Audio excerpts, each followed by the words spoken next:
Audiences love movies based on real stories. And audiences especially love movies based on real, scary stories. Today, we're going to talk about the story behind the Amityville Horror.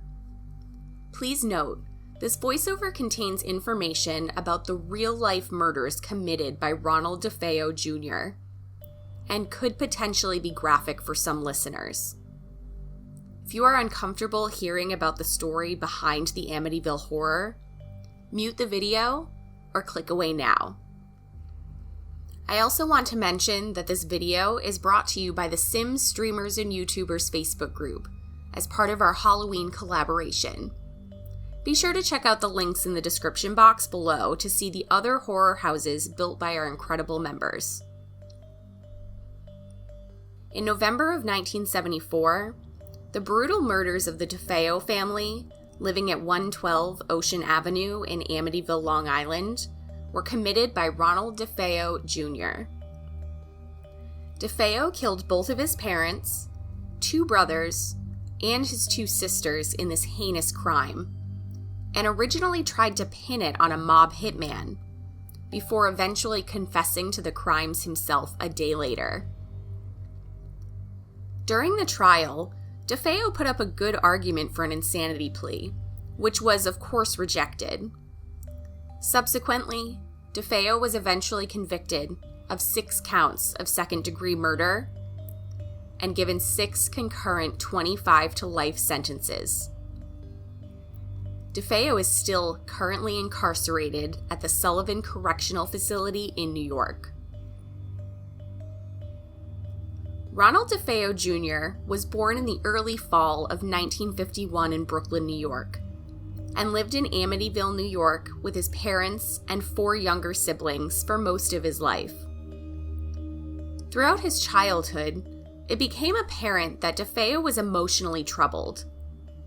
DeFeo's father, also named Ronald, was a strict authority figure with a penchant for getting into heated fights with both his wife and his children. Though the most frequent target of Ronald Sr. was his eldest son, Ronald DeFeo Jr. At school, life wasn't much better. DeFeo was bullied frequently, targeted for his weight and his broodiness. The taunting of his classmates was relentless and put Ronald Jr. into a downward spiral. As Ronald Jr. aged, he began fighting back against his authoritarian father, getting into physical fights with him multiple times. Despite his family's attempts to take him to a psychiatrist, DeFeo denied he needed help, and the family instead tried to bribe him into becoming the perfect son. They used cash and gifts like a speedboat to try and control DeFeo's growing animosity and anger, but they only made the problems worse.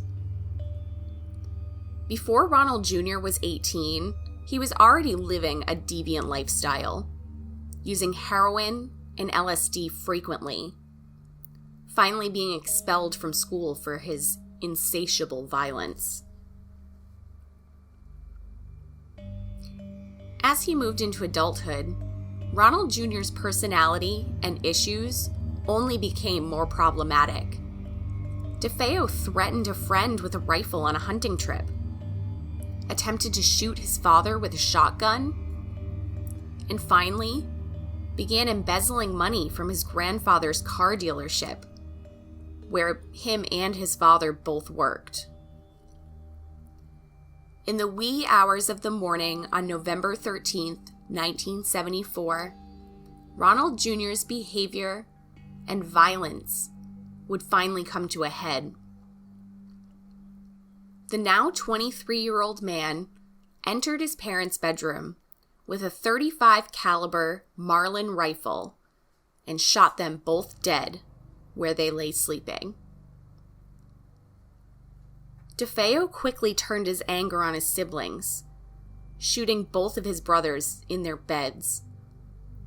And then he finally rounded off his killing spree by shooting both of his sisters point blank in their bedrooms. the entire incident would take only 15 minutes. After committing the heinous murders of his family, DeFeo quietly showered, got ready for work, and dumped the evidence of the killings, including his bloody clothes and the murder weapon, into a storm drain while he made his way into work for the day. Once DeFeo arrived at the dealership, he feigned ignorance as to why his father didn't show up for work. He even put on some acting skills by calling his house in a fake attempt to reach his father, whose body was still laying in bed where DeFeo had left him. DeFeo worked half a day, spent some time with his friends, completely uncaring as to what had transpired earlier in the morning. And when he finally arrived home at 6 p.m., he called a friend, saying someone had broken into their home and murdered his entire family. During the investigation, DeFeo was questioned by police about possible suspects or motives behind the untimely death of his family members. And DeFeo attempted to incriminate a mafia hitman, who he claimed held a grudge over some work done for him at the family car dealership.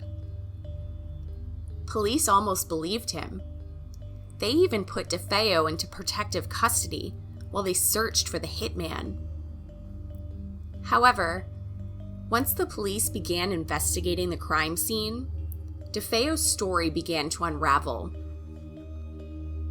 The police found a box for a recently purchased .35 caliber Marlin gun in DeFeo's room. The police also believed that the murders had to have happened prior to Ronald leaving for work, due to the family still being in their bed, in their pajamas.